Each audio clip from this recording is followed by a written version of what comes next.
Bihar board class 10 Hindi श्रम विभाजन और जाति प्रथा subject of solution notes Bihar पाठ 1 लेखक भीमराव अंबेडकर शीर्षक श्रम विभाजन जाति प्रथा 1 लेखक किस विडंबना की बात करते हैं? विडंबना का स्वरूप क्या है?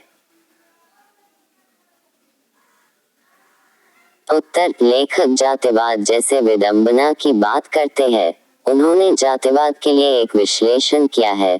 उनकी दृष्टि में जातिवाद समाज के माथे पर एक कलंक है जिसे समाज घटाना नहीं चाहता है। जातिवाद विभिन्न बुराइयों एवं पिछड़ापन का कारण है, फिर भी समाज के कुछ धार्मिक लोग इसे अपनी पेशा बना लिए है। 2 जातिवाद के पोषक उनके पक्ष में क्या तर्क देते हैं? उत्तर जातिवाद के पोषक उनके पक्ष में यही कहते हैं कि कर्म के अनुसार जाति का विभाजन हुआ है। उनका मानना है कि जाति के आधार पर काम का बंटवारा होना चाहिए, परंतु यह तर्क विकास में और बाधक है। 3 जातिवाद के पक्ष में दिए गए तर्कों का लेखक की प्रमुख आपत्तियां क्या है? उत्तर लेखक नए जातिवाद के पक्ष में आए तो आपत्ति और बेबुनियाद जताया है। उनका कहना है कि यदि जातिवाद के आधार पर कार्यों का बंटवारा हो तो इस कार्य की कुशलता कम होती है और लोगों को उलझन महसूस होती है। ऐसी स्थिति में किसी भी समाज का कल्याण नहीं हो सकता है।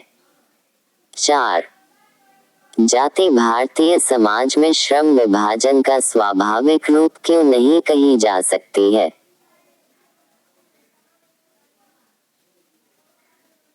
उत्तर जाति भारतीय समाज के श्रम विभाजन का सही स्वरूप नहीं है, ऐसा बाबा साहेब भीमराव अंबेडकर जी का मानना है।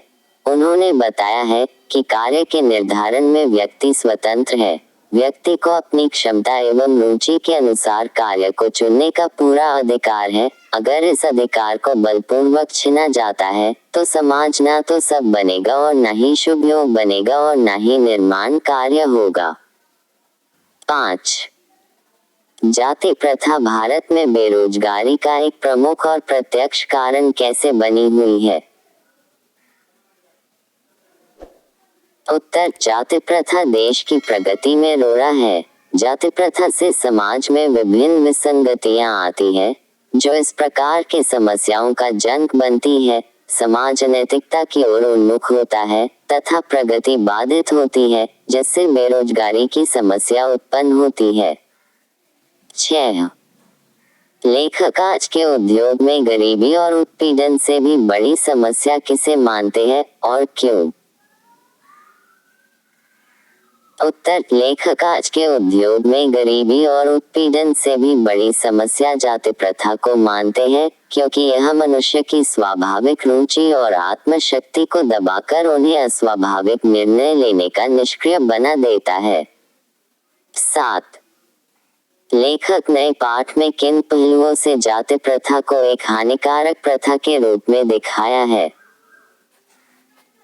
उत्तर लेखक नए पाठ में निम्नलिखित पहलुओं से जाति प्रथा को एक हानिकारक प्रथा के रूप में दिखाया है, जो इस प्रकार से है।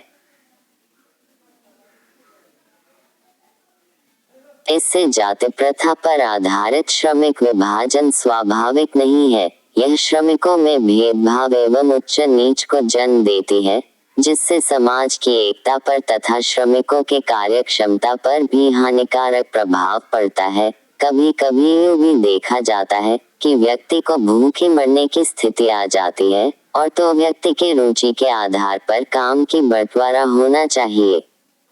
8 सच्चे लोकतंत्र की स्थापना के लिए लेखक ने किन 3 विशेषताओं को आवश्यक माना है?